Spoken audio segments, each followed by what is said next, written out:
A continuación, Noticiero Telesucesos. Clasificación A. Apto para todo público. Un noticiero pensado para usted porque se lo merece.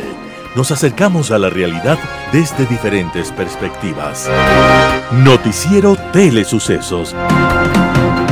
Primera parte del Noticiero Telesucesos, con las noticias más importantes del día.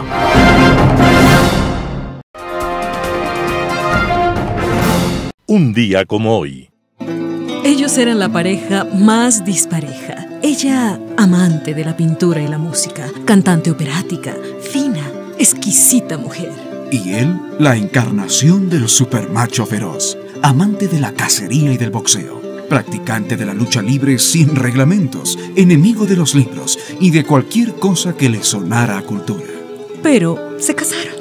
Vaya, nadie a saber cómo y por qué. Aquellos dos seres tan distintos se casaron. Y de aquel matrimonio con varios hijos nació un varoncito, al que los dos se lo disputaban para educarlo a su manera. La madre quería que su hijo fuera pintor o intérprete de violín o bailarín clásico. Y el padre quería que se hiciera boxeador o jugador de fútbol americano.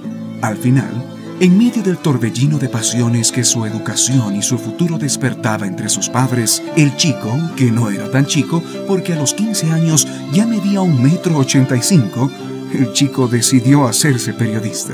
Su madre guardó silencio. Su padre, apesadumbrado, dijo: Yo sabía que la enfermedad de los libros terminaría por matarte. Ese jovencito se llamaba Ernest Hemingway. Y su espíritu, ávido de emociones y aventuras, se sumergió en el mundo de las lecturas y decidió conocer todas las geografías. Quizás su más intensa novela es aquella que empieza de esta forma. Era un viejo que pescaba solo en un bote en el Gulf Stream y hacía 84 días que no cogía un pez.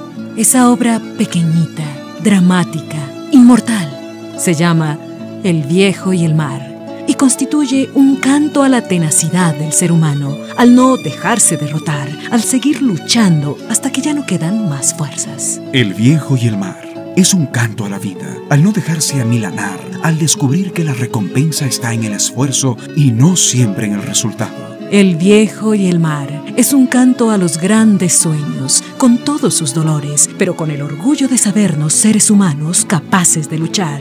El viejo y el mar, de Ernest Hemingway, estaba siendo premiada con el premio Pulitzer, un día como hoy, 4 de mayo de 1953. Las principales noticias del día. Titulares. El Banco Interamericano de Desarrollo aprobó una garantía para Ecuador para canjear deuda. Contraloría ratifica a Carlos Riofrío como su titular tras exhorto del Consejo de Participación Ciudadana y Control Social. El municipio de Quito y el Ministerio de Educación suscribieron un convenio marco. En tributación de hoy, estados financieros, la clave del éxito. En política internacional, anacronismos. Los editoriales serán de Mauricio Gándara, derrotar a la delincuencia. Roberto Aguilar, amenazante carta del correísmo. Noticias del día. El Banco Interamericano de Desarrollo aprobó una garantía para Ecuador para canjear deuda. El Banco Interamericano de Desarrollo, BID, extendió una garantía a Ecuador como respaldo para un canje de deuda por $800 millones a cambio de proteger la naturaleza.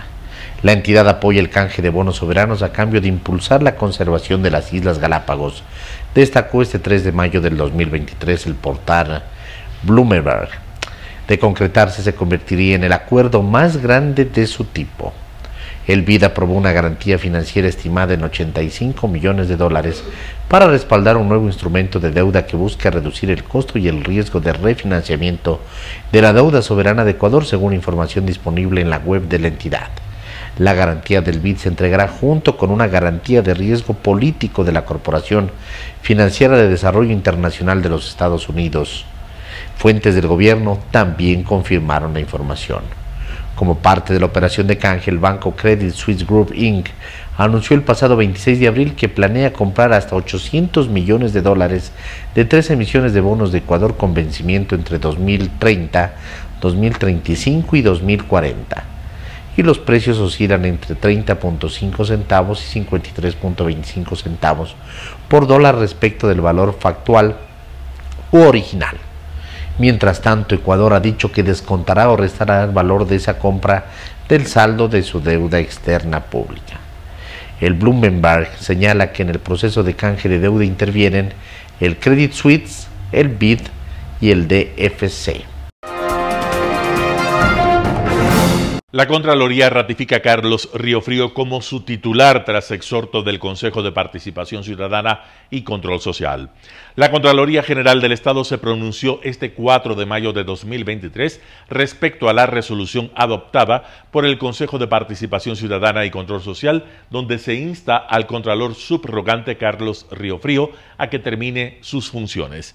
El exhorto del Pleno del Consejo de Participación fue resuelto en la sesión ordinaria del 3 de mayo de 2023 y tuvo como sustento un informe suscrito por José Varas Flores, coordinador general de la entidad, que argumentaba el término de las funciones de Carlos Riofrío. En menos de 24 horas, la Contraloría respondió al exhorto del Consejo señalando que Carlos Riofrío continuará al frente de la entidad hasta que sea reemplazado a través de un concurso público de méritos y oposición, tal y como lo estipula el artículo 208, numeral 11 de la Constitución de la República. Este artículo señala que es deber y una atribución del Consejo de Participación designar al titular de la Defensoría del Pueblo, la Defensoría Pública, la Fiscalía General del Estado y la Contraloría General del Estado, luego de agotar el proceso de selección. Por ello, según continúa el pronunciamiento, la entidad exhorta al Consejo de Participación a procesar con agilidad y oportunidad el concurso público de selección de Contralor, mismo que inició el 14 de noviembre de 2022 y que por diversos motivos aún no culmina. La Contraloría también recordó que en más de una ocasión la Procuraduría General del Estado se ha pronunciado respecto a que los funcionarios no podrán ser reemplazados mientras no concluya el proceso de selección y se posesione al servidor electo. El municipio de Quito y el Ministerio de Educación suscribieron un convenio marco. En las instalaciones del Instituto Metropolitano de Patrimonio se suscribió el convenio marco de cooperación interinstitucional entre el Gobierno Autónomo Descentralizado del Distrito Metropolitano de Quito y el Ministerio de Educación. Tras un recorrido en el que constataron los avances de la obra de recuperación del antiguo Colegio Simón Bolívar, suscribieron el acuerdo la ministra de Educación María Brown y la directora ejecutiva del IMP Angélica Arias, como testigo de honor el alcalde de Quito Santiago Guarderas, con la presencia del subsecretario de Educación del Distrito Metropolitano Enrique Pérez y Mateo Caizatoa, presidente del Consejo Estudiantil del Instituto Nacional Mejía. El primer personero de la ciudad mencionó que ahora justamente tenemos este convenio marco que va a permitir que todos los principales bienes patrimoniales educativos puedan ser restaurados tal como lo hemos trabajado con la ministra Brown en el caso del Colegio Simón Bolívar. Del mismo modo, María Brown destacó: hoy día, luego de bastante trabajo por detrás para destrabar y buscar mecanismos de articulación, podemos avanzar y dar un nuevo paso en esa articulación con el municipio de Quito, con la venia del alcalde, con el trabajo del Instituto Metropolitano de Patrimonio, en firmar un convenio que permitirá intervenir en una primera fase las cubiertas de esta institución educativa que tanto lo necesita y requiere. El convenio permitirá la coordinación de futuras acciones en mejora de la infraestructura y tecnología de las edificaciones patrimoniales de instituciones educativas, beneficiando a estudiantes, docentes y padres de familia, así como también de todos los actores de la comunidad educativa, para lo cual las partes podrán suscribir los respectivos convenios específicos. Entrevista del día. La mañana de este jueves en Radio Sucesos, Arturo Moscoso, director de la Escuela de Relaciones Internacionales de la UID, habló acerca de la comisión sobre el caso Gabela. Escuchemos lo que dijo. Bueno, ese es uno de los aspectos en los que se ha avanzado, ¿no? Ha sido un tema un poco tortuoso porque es una cantidad importante la que ha propuesto el perito en su propuesta económica, vale la redundancia. Y el gobierno ha tenido pues que analizar de qué partida presupuestaria va a salir ese dinero. Y además con un proceso de contratación que tiene que llevarse a cabo con siguiendo todos los lineamientos legales para que esto no genere luego problemas en Contraloría o en cualquier otro tipo de situación. Así que es complejo. La burocracia lamentablemente en el país es bastante tortuosa. Pero bueno, finalmente se ha determinado ya de dónde van a salir los fondos, se ha determinado ya el proceso de contratación, que esperemos que esté terminado ya en los próximos días y tengamos al perito ya en Ecuador para que se ponga a analizar el material, que justamente es del otro aspecto que hemos estado llevando a cabo, que es el recabar toda la información por parte de las entidades adscritas del Ejecutivo para que esté a disposición del perito apenas él regrese, lo que ha sido bastante satisfactorio porque casi todas las entidades han cumplido con el pedido que les hiciera y han enviado la información que tenían sobre el informe. Pero de las cosas más importantes... Dime. Sí, no, de las cosas más importantes está la presencia y la participación del perito Mesa. Como esto ha sido largo y como tú dices, tortuoso, ¿se va a cumplir el plazo de todos modos? Eso lo sabremos cuando el perito esté aquí.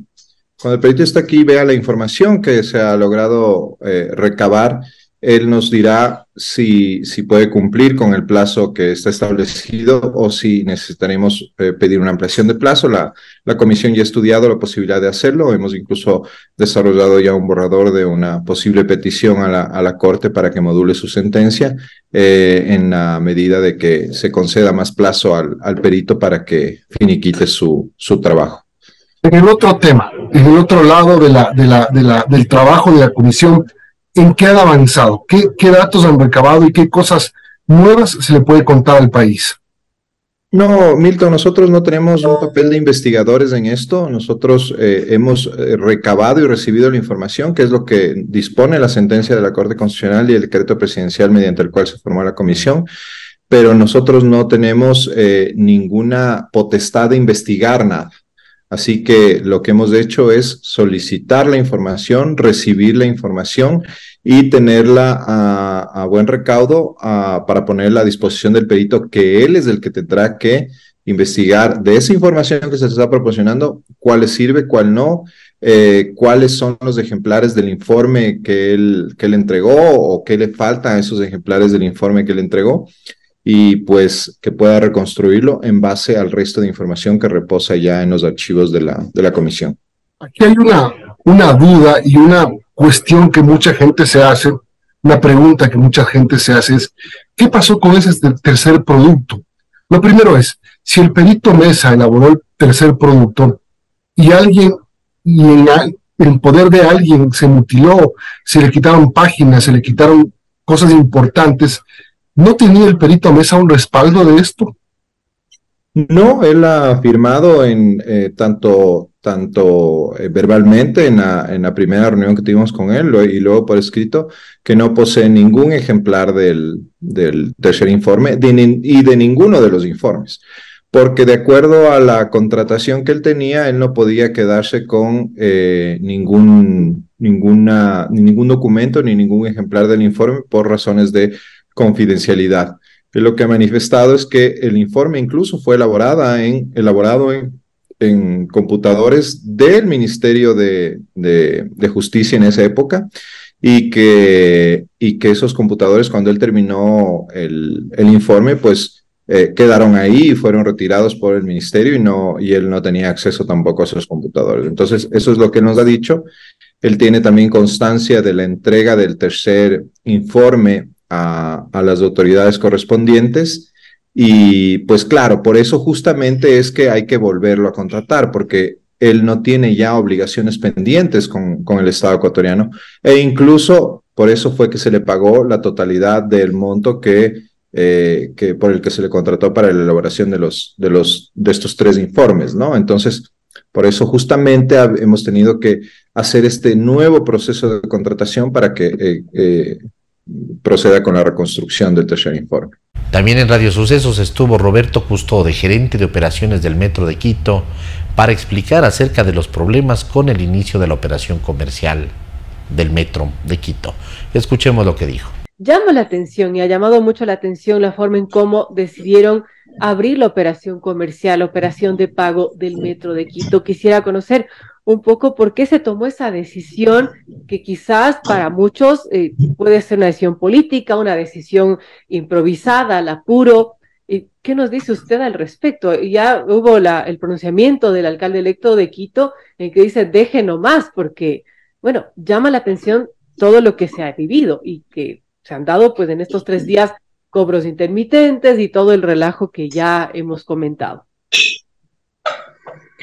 Sí, efectivamente, nosotros empezamos la fase de operación con recaudo este día 2 de mayo y lo hicimos de acuerdo a la planificación que estaba establecida en la hoja de ruta técnica que venimos trabajando desde que se firmó el contrato de operaciones. Recordar a la ciudadanía también un elemento importante sobre el cual la administración actual de la empresa pública metropolitana Metro de Quito ha insistido, y es que la operación comercial completa no es en sí mismo un evento de un día, es decir, un hito o una fecha emblemática, sino que es resultado de un proceso de acciones consecutivas y de una serie de etapas que se tienen que ir dando en forma progresiva.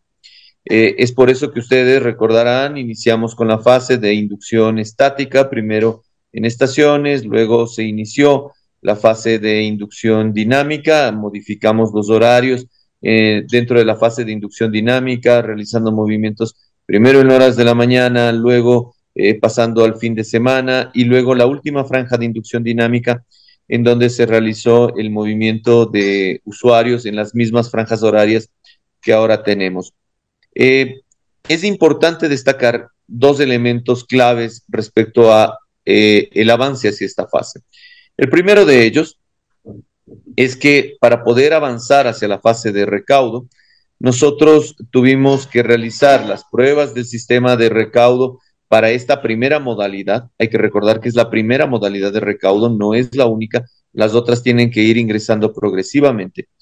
Y luego que además nosotros hicimos justamente el ensayo durante 2 semanas para ver cuál era el flujo de usuarios que se acercaban hasta las estaciones de Metro de Quito. En esta fase de inducción dinámica final, nosotros en las 2 semanas que se realizó tuvimos un dato de demanda pico en la estación Quitumbe. Esa es justamente la estación que ha tenido algunas dificultades. De demanda pico, decía yo, de 700 usuarios por turno andén. Lo que dice la referencia internacional es que cuando uno pasa de una fase sin costo a una fase con costo, el número de usuarios se reduce, en algunos casos ligeramente y en otros casos en forma significativa. En nuestro caso ocurrió exactamente lo opuesto. En el momento en que se abrieron las estaciones el día 2 de mayo, tuvimos 1.400 personas en el turno andén en la estación Quitumbe. Y esto rebasó las previsiones originales de diseño. Sin embargo, la plataforma tecnológica continuó trabajando con normalidad, aunque se ralentizó precisamente por la saturación ocasionada por la alta demanda. Durante la noche del día martes hasta el día miércoles al mediodía, el proveedor del sistema estuvo trabajando en forma continua para realizar un reajuste de la plataforma que fue puesto ya en servicio el día de ayer por la tarde. Ayer en la tarde la plataforma no presentó ningún problema y los usuarios tuvieron un tiempo de espera máximo desde que ingresaban a la estación hasta que accedían al tren de aproximadamente de 5 a 8 minutos, lo cual se encuentra dentro de estándares normales, aunque obviamente queremos ir mejorando esa calidad de servicio. El día de hoy por la mañana estábamos desempeñando una actividad con normalidad en la estación Quitumbe, precisamente en este marco del trabajo que ya se había venido realizando, cuando ocurrió este suceso de la detención del tren, que nos obligó a la evacuación de la estación, el cierre de la misma y el inicio de las maniobras de rescate que, como mencionaba hace unos minutos, toman varios minutos. Entonces, no hay una improvisación en estos temas, sino que forma parte de la hoja de ruta que fuera previamente planificada y que se viene ejecutando con normalidad. Ahora, perdón, siga por favor. Sí, decía yo que estamos a puertas de un cambio de administración municipal y las nuevas autoridades tendrán que tomar la decisión de si continúan los procesos o si quieren detenerlo para poder revisar cualquier cosa que consideren pertinente. Esa es una decisión que le compete a las autoridades entrantes, pero en lo que respecta a la administración de la empresa pública metropolitana Metro de Quito, nosotros vamos a través de hojas de ruta técnicas y realizamos las fases en el momento que corresponde en base a esas hojas de ruta técnicas que correspondían precisamente desarrollar esta etapa en este momento. Un panorama de noticias para su estatura intelectual.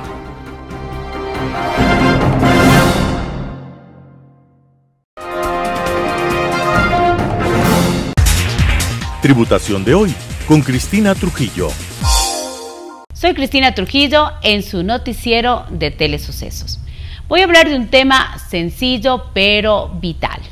Un tema que me lo han pedido sobre la importancia de la información financiera integral dentro de varios ámbitos de nuestra economía. Información financiera confiable. ¿Qué es una información financiera confiable? Es la que le permite tomar decisiones a los varios usuarios de la misma. ¿Cuál es el principal usuario? Los accionistas, quienes toman decisiones a diario. Pero ¿qué es una información financiera confiable? Aquella que puede ser comparable conmigo mismo y con terceros. Pero para tener una información financiera confiable y comparable conmigo mismo y con terceros, la palabra clave es tener políticas contables.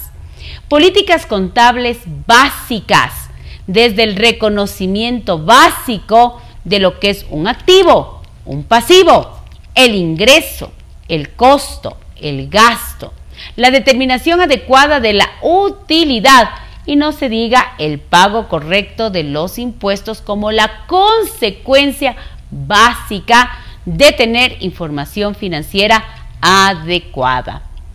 Hablar de información financiera básica es escoger el lenguaje contable sobre la cual usted la debe preparar. Y siempre me preguntan cuál es este. Tiene que ser estándares de calidad. Como expresidenta de un gremio contable muy importante y como abogada, siempre diré estándares de calidad. Estándares de calidad que le digan que es un marco conceptual o que le digan que es una política de reconocimiento inicial y posterior de una transacción. Un marco conceptual donde le digan cómo se reconoce una transacción por su naturaleza, como por ejemplo, ¿qué es un activo? Un concepto que debe ser básico desde el empresario y más aún desde su contador. Como por ejemplo, ¿qué es un activo? Un recurso controlado por la empresa que nace de un hecho pasado. Control, uso, capacidad de generar beneficio económico futuro. Como saber qué es un pasivo, una obligación presente que usted no puede resistirse al pago porque nace de un contrato o de una ley. Pero estos dos conceptos tienen que estar en el día a día. Saber cuándo debe reconocer el activo y el pasivo y no confundirse a veces con conceptos de gastos.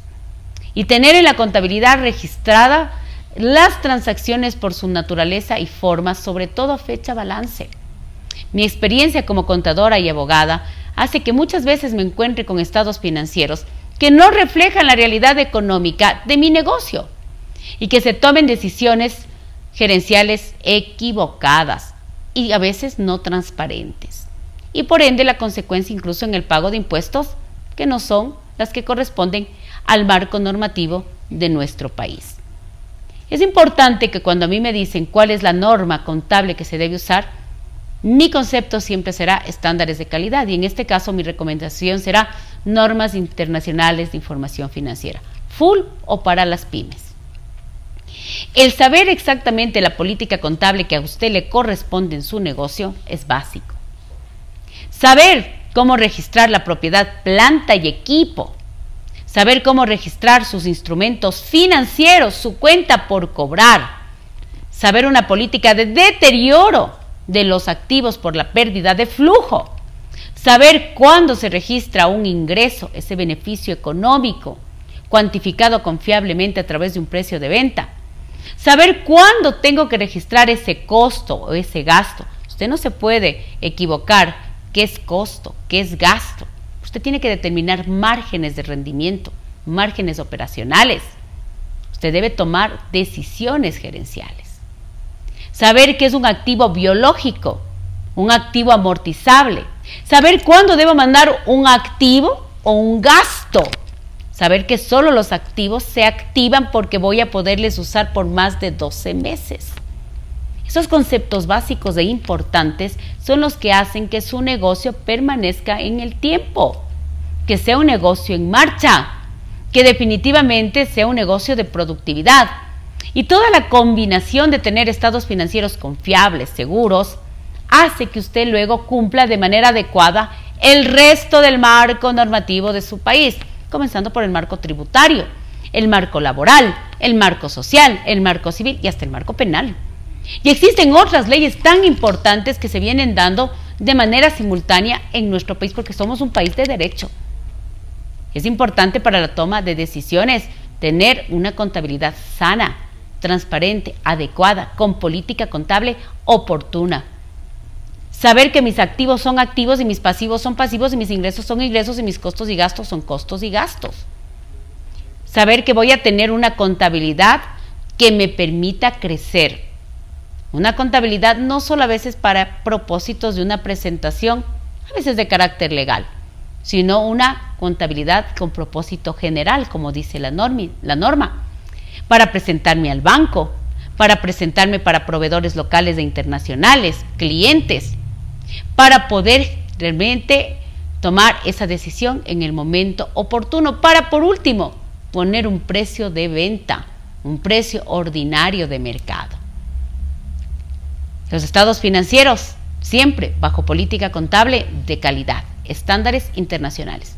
Soy su amiga Cristina Trujillo de su programa Tributación de Hoy en su noticiero de Telesucesos.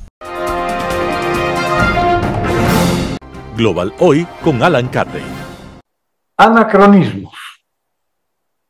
Es asombrosa la cantidad de tinta, imágenes y filmaciones que se han gastado en estos últimos meses en torno primero al deceso de la reina Isabel II de Inglaterra y luego a toda la parafernalia relativa al elaborado proceso de asunción al trono de su heredero Carlos, el tercero de tal nombre en la dinastía real de la Gran Bretaña. Toda esta fanfarria culminará el 6 de mayo con la coronación de Carlos III, según el complicado ceremonial protocolario que está previsto para este evento.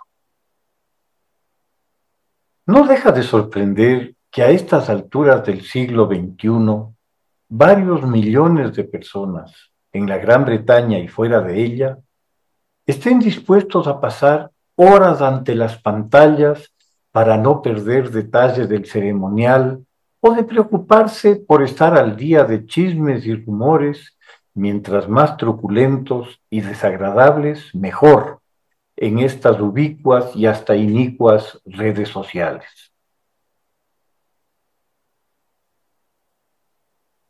7000 años atrás, con el surgimiento de las primeras ciudades, nació también una forma de gobierno unipersonal y absoluta a la que se llamará monarquía, el gobierno de uno en griego.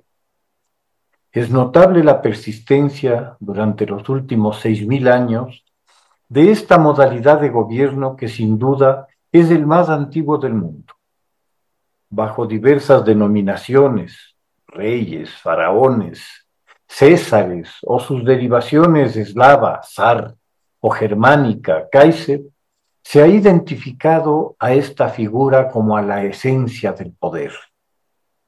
Para ratificar aún más su autoridad, hasta no hace mucho, se asociaba al rey con la divinidad, cualquiera que ésta fuese, estableciéndose el concepto del derecho divino como fuente originaria e indiscutible de su autoridad.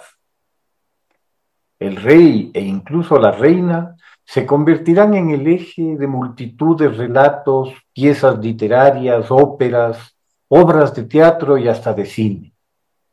Está firmemente asentado en el imaginario colectivo, casi arquetípicamente, como el que está destinado a conducir, a guiar al conjunto de la sociedad.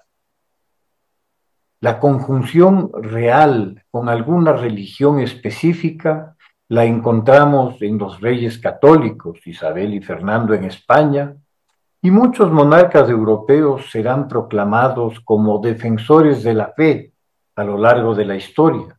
Incluso Enrique VIII de Inglaterra, que propiciaría la separación de la Iglesia anglicana de la rama católica.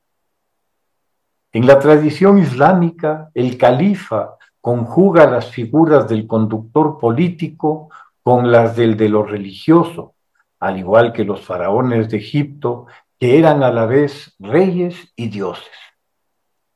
Figuras reales se han asociado a la sabiduría, como el rey Salomón, a la riqueza, como su asociada la reina de Saba, o extrañamente a la virtud, como Isabel I de Inglaterra, que fuera conocida como la Reina Virgen.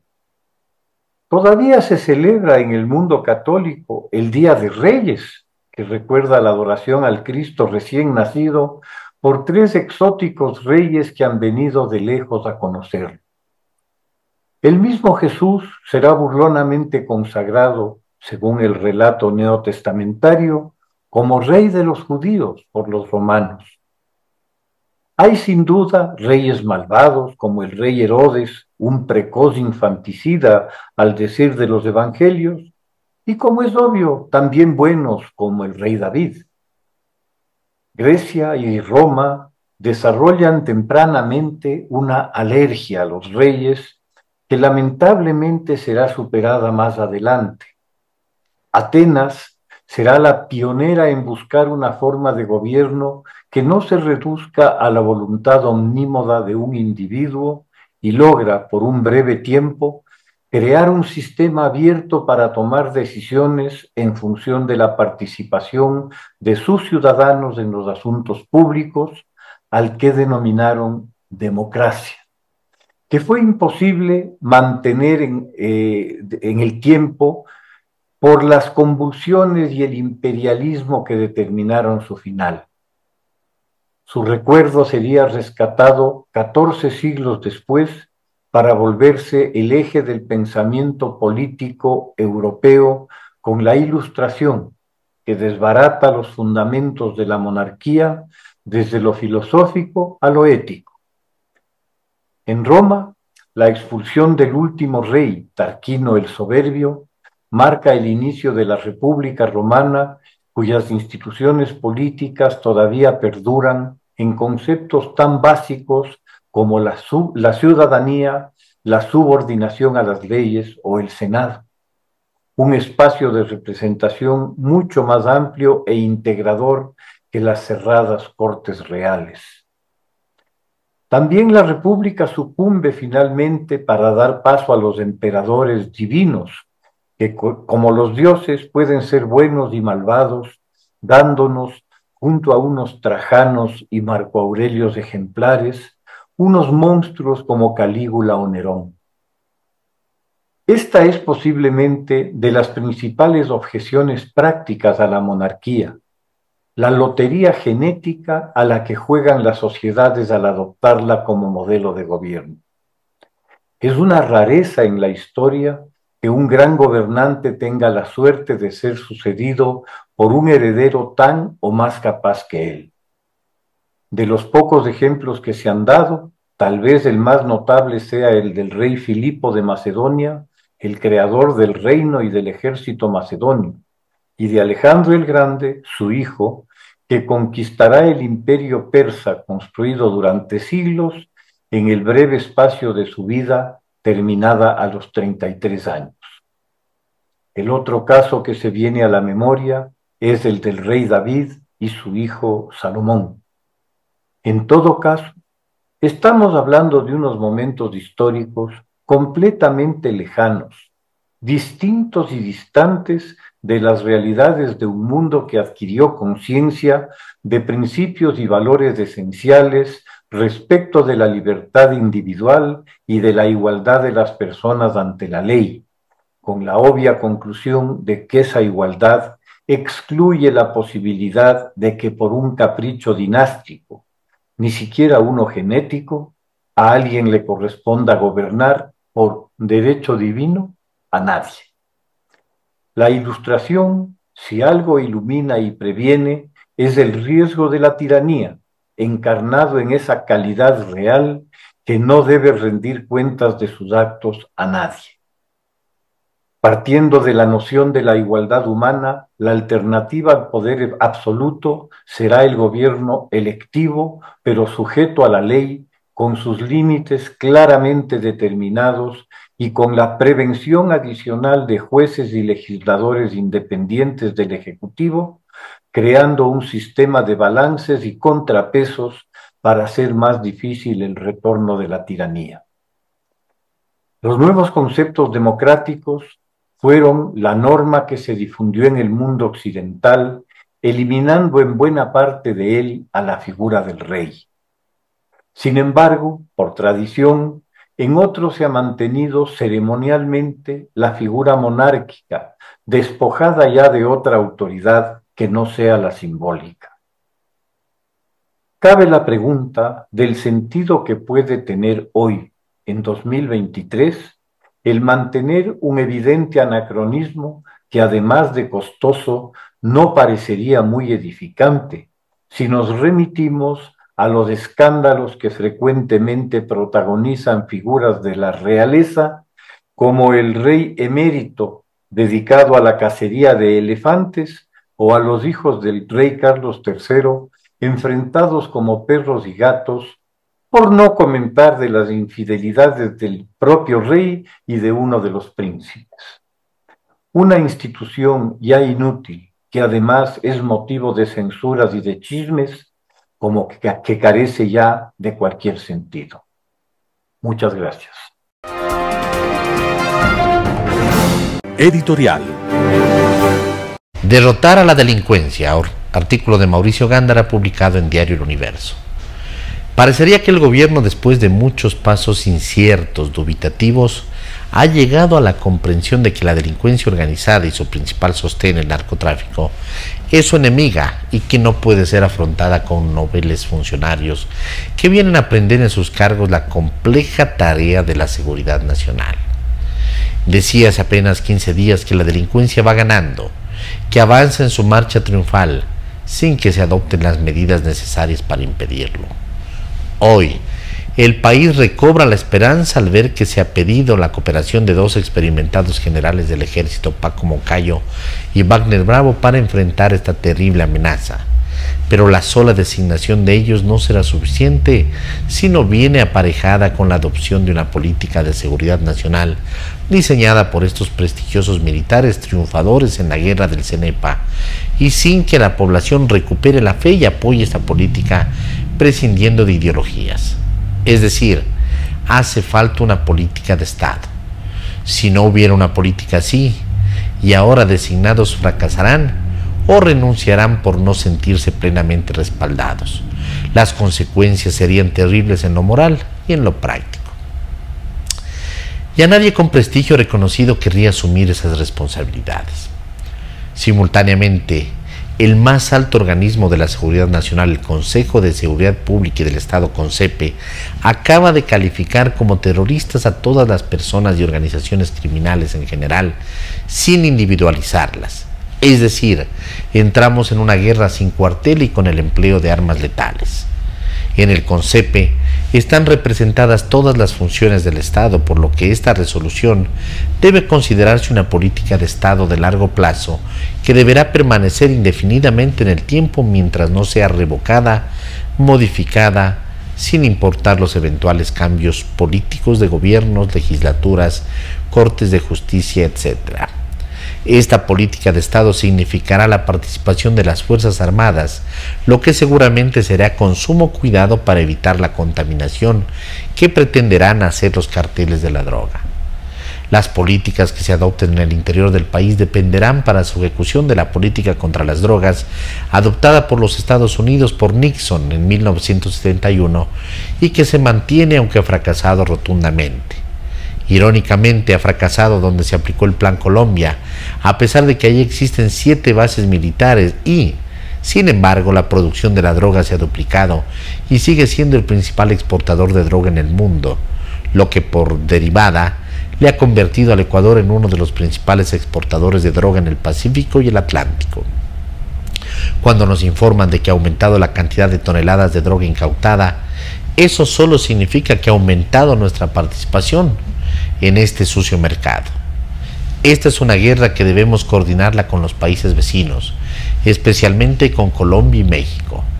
Debe pensarse en la legalización mundial de la droga. La represión solo no ha funcionado. Hacen falta nuevas políticas. Artículo de Mauricio Gándara publicado en Diario El Universo. Amenazante carta del correísmo. Roberto Aguilar, El Expreso. Amenazas implícitas de los correístas, movidas jurídicas de los socialcristianos, consultas del gobierno a la Procuraduría, llamados a la Corte Constitucional.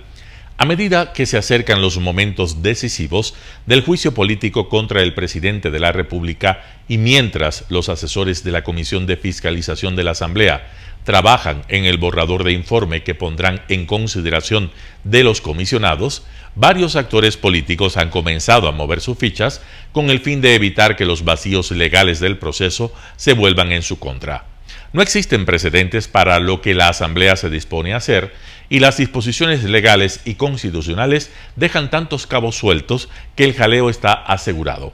No más falta saber cómo se sale de él. El artículo 91 de la Ley Orgánica de la Función Legislativa dispone que la Comisión de Fiscalización remita a la Presidencia de la Asamblea un informe motivado para conocimiento del Pleno que especificará las razones por las cuales recomienda o no el enjuiciamiento político. No especifica qué ocurrirá si dicho informe, que se conocerá este sábado, no obtiene los votos necesarios para su aprobación. Tampoco abre la puerta para la elaboración de informes de minoría o de posiciones, como sí ocurre con los juicios políticos a ministros y a otros funcionarios.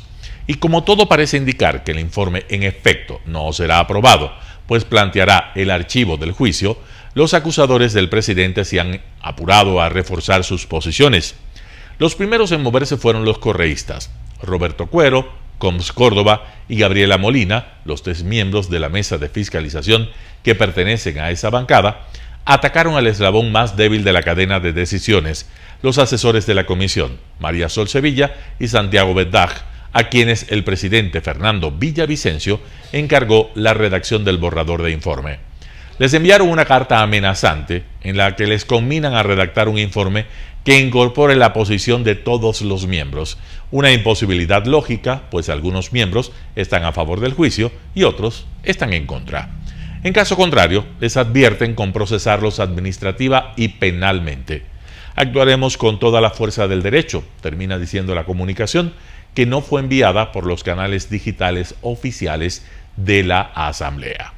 Los correístas, que durante 10 días de sustanciación de pruebas en la comisión casi no aportaron al debate, recuerdan a los asesores que no es su trabajo, sino el de los asambleístas, redactar los aspectos de fondo del informe.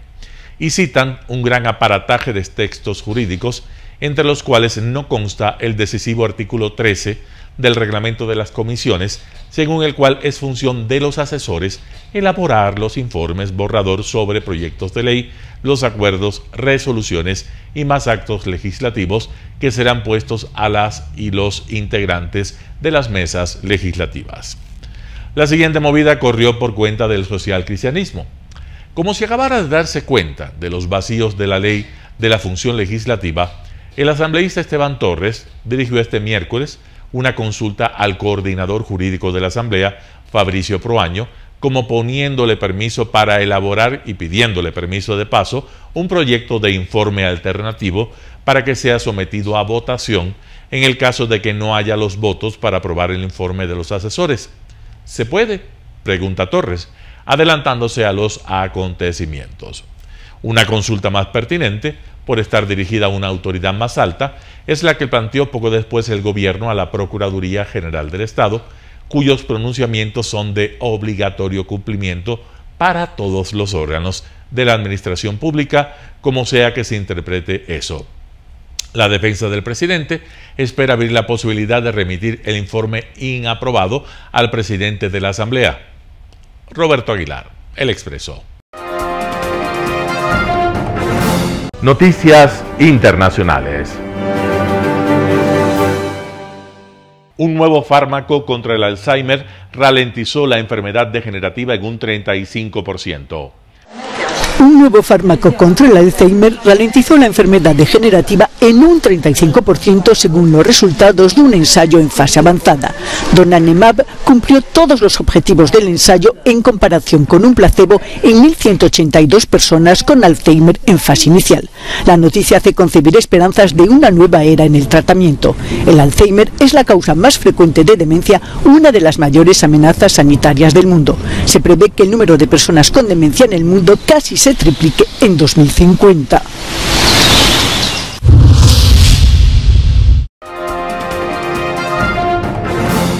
Aumentan los asesinatos de periodistas al conmemorarse el Día Mundial de la Libertad de Prensa.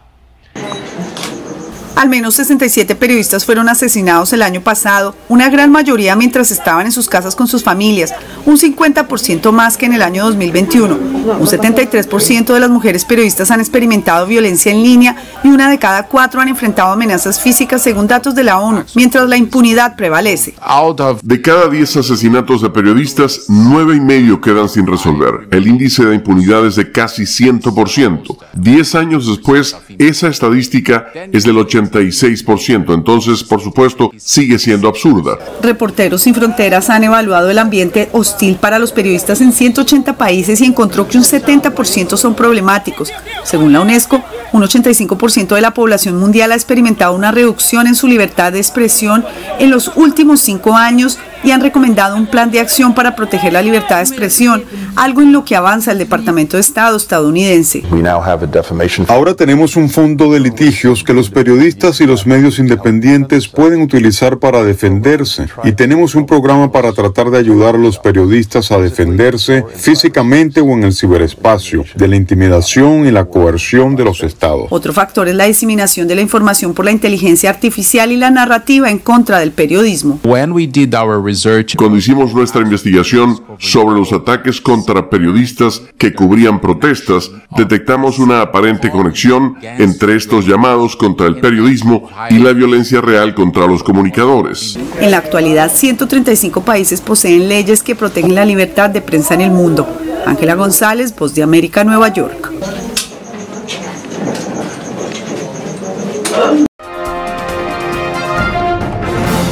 En Serbia, conmoción y debate sobre el control de armas tras tiroteo. En Serbia, luto en la capital Belgrado por la muerte de 8 niños y un vigilante en un tiroteo perpetrado en una escuela por un alumno de 13 años. El atacante hirió a otros 6 niños y a una profesora antes de ser detenido. Según la policía, el agresor hizo una lista de las personas a las que pretendía asesinar y planeó el ataque durante un mes. To nije smelo da se desi, dešava se, ali ljudski je reći, žao nam je i grozno. Srećen se da je vaše dete živo, ali opet stavljam se u ulogu tih roditelja koji su decu izgubili zauvek. Ne znam šta da kažem. Ovo nije u duhu našeg društva i ovo se prvi put desilo. El atacante llevaba 2 armas, 3 cargadores y 4 cócteles Molotov. La matanza ha conmocionado a todo el mundo, provocando el debate sobre el control de armas. El presidente serbio Aleksandar Vučić lidera una propuesta con varias medidas nuevas, entre ellas una moratoria sobre la expedición y el porte de armas y la revisión de todos los permisos de armas que han sido expedidos.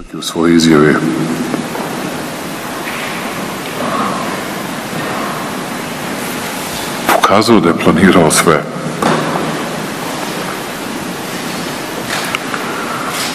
On je to na čudan način objasnio. Što ne možete da objasnite nikome od onih koji su izgubili svoju decu. El chico practicaba con su padre en polígonos de tiro y así había aprendido a disparar.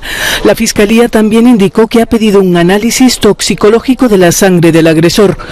Un estudio reciente sitúa a Serbia en el tercer puesto de la clasificación de armas de fuego en circulación, con 39 armas por cada 100 habitantes.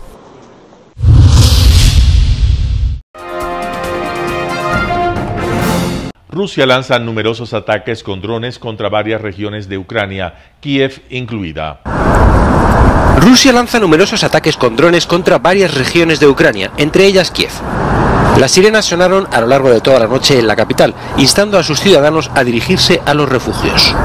Era la primera vez en muchos meses que la capital de Ucrania se convertía en objetivo de los ataques rusos. Lo cierto es que se esperaba algún tipo de respuesta por parte de Moscú después de los controvertidos ataques con drones contra el Kremlin. Rusia acusó a Ucrania de intentar matar al presidente Vladimir Putin, aunque tanto Kiev como sus aliados niegan estar detrás de lo sucedido.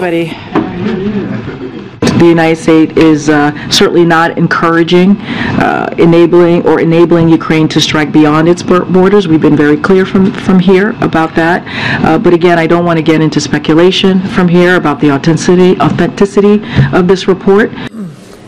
El mensaje del propio Volodymyr Zelensky es muy similar. Ese no es el estilo de Ucrania.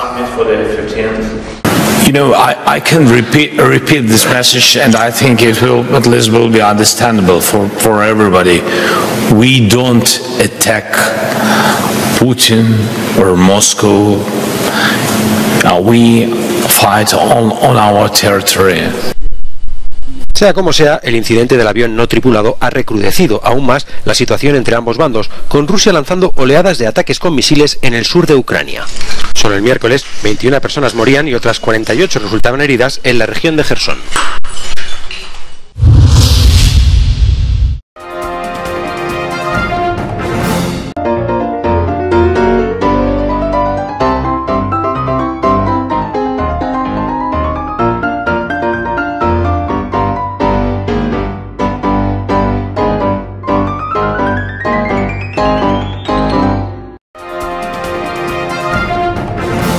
Telesucesos, llegamos con nuestra señal a los sectores populares de nuestra ciudad.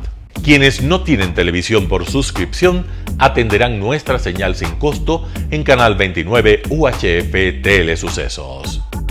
Siempre ecuatorianos, resaltamos nuestra identidad. El básquet, esgrima, tenis de mesa, taekwondo, box y muchos deportes más en Telesucesos Sport, sin costo desde la comodidad de su hogar en Telesucesos Canal 29. Arena Telesucesos es una importante y funcional edificación cubierta dispuesta para la práctica y desarrollo de eventos del Ecuavóley. La transmisión de Telesucesos se podrá sintonizar además a través de Claro TV Canal 43, TV Cable Canal 73 y en redes sociales Facebook Live Telesucesos Quito y YouTube Telesucesos HD. Si deseas asistir a los encuentros en vivo de Ecuavóley, comunícate con nosotros a los números de teléfono 2021-224 o al 0989-973-725. Ven con tu familia y amigos a vivir la emoción del Ecuavóley. Anuncie en Telesucesos Sport y llegue con nosotros a lo más importante del deporte popular. Emoción sin límites los días jueves y viernes desde la comodidad de su hogar. Resaltamos nuestra identidad como ecuatorianos iniciando transmisiones en Telesucesos del Ecuavóley, que representa, luego del fútbol, el deporte más popular de nuestro país y el que practican los ecuatorianos residentes en muchos países del mundo. Nuestra señal será transmitida en directo por televisión abierta en la ciudad de Quito y a través de las redes sociales a todo el país, así que llegará a Estados Unidos, España e Italia, creando a través del Ecuavoli un nexo fraterno entre ecuatorianos y entre los inmigrantes de nuestro país. Telesucesos, con sus transmisiones, jerarquizará esta práctica deportiva, convocando importantes competencias de Ecuavoli dentro y fuera del Ecuador. Llegando con deportes no atendidos por los medios de comunicación que han concentrado su acción en el fútbol. El tenis, box, golf, racquetball llegarán a su pantalla de televisión en tiempo real a través de Canal 29 UHF, competencias que podrán ser atendidas a través de Facebook, YouTube y vivir los encuentros deportivos en directo y en tiempo real. Telesucesos, el canal de televisión siempre inédito. El noticiero Telesucesos es retransmitido de lunes a viernes a las 7 horas por Radio Planeta Sur 106.1 FM de la ciudad de Loja. Noticiero Telesucesos.